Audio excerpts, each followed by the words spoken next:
হযরত মূসা আলাইহিস সালাম একদিন আল্লাহর কাছে জিজ্ঞেস করলেন, ইয়া রাব্বুল আলামিন, আমার উম্মতের মধ্যে সবচেয়ে বড় পাপী ব্যক্তিটাকে? তখন আল্লাহ রাব্বুল আলামিন জবাব দিয়েছেন, যে ব্যক্তি সর্বপ্রথম এই পথ অতিক্রম করবে সেই ব্যক্তি হচ্ছে তোমার অনুসারীদের মধ্যে সবচেয়ে বড় পাপিষ্ঠ। আল্লাহর কথা অনুযায়ী হযরত মূসা আলাইহিস সালাম বসে অপেক্ষা করছেন। কিছুক্ষণ পর দেখলেন এক ব্যক্তি ছোট্ট একটা শিশুকে কোলে নিয়ে ওই পথটা অতিক্রম করছে। আর হযরত মূসা আলাইহিস সালাম বুঝেই নিলেন এই সেই পাপিষ্ঠ ব্যক্তি। হযরত মূসা আলাইহিস সালাম এবার আল্লাহকে জিজ্ঞেস করলেন, হে আল্লাহ, এখন আমার উম্মতের মধ্যে সবচেয়ে পূর্ণবান ব্যক্তিটিকে আমাকে দেখান।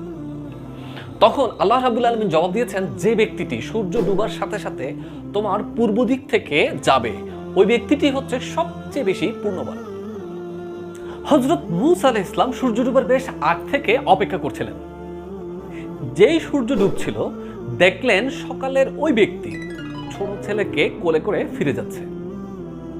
মূসা আলাইহিস সালাম হতভম্ব হয়ে আল্লাহ রাব্বুল আলামিনকে জিজ্ঞেস করলেন, ইয়া রাব্বুল আলামিন, একই ব্যক্তি মহাপাপী আবার মহাপুণ্যবান, এটি কিভাবে সম্ভব?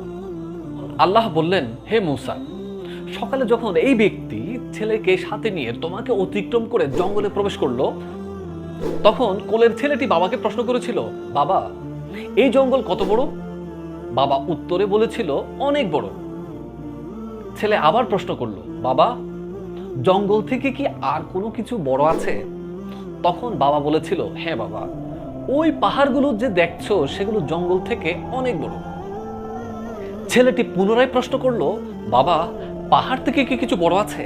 বাবা বলল, আছে, ওই আকাশ পাহাড় থেকে অনেক বড়। ছেলে আবার প্রশ্ন করলো, বাবা, আকাশ থেকে কি কিছু বড় আছে? সে ব্যক্তি এবার বললেন, হ্যাঁ, আমার পাপ এই আকাশ থেকেও অনেক বড়। ছেলে বাবার এই উত্তর শুনে বলল, বাবা, তোমার পাপ থেকে বড় কিছু কি আছে? তখন বাবাটি চিৎকার দিয়ে ছেলেটিকে জড়িয়ে ধরে কাঁদতে কাঁদতে বলল, আমার পাপ থেকেও অনেক অনেক গুণ বেশি বড় হচ্ছে আমার মহান আল্লাহর রহমত। হে মূসা, তখন এই ব্যক্তির পাপের প্রতি তার অনুশোচনা অনুভূতি আমার কাছে এত বেশি পছন্দ হয়েছে যে আমি তার পাপকে মুহূর্তের মধ্যে পূর্ণে সওয়াবে রূপান্তরিত করে দিয়েছি এবং তাকে সবচেয়ে বেশি পুণ্যবান ব্যক্তিতে পরিণত করেছি। অতঃপর আল্লাহ রাব্বুল আলামিন বললেন, মনে রেখো, আমার শাস্তির হাত থেকে ক্ষমার হাত, আমার রহমতের হাত বহুগুণ বড়।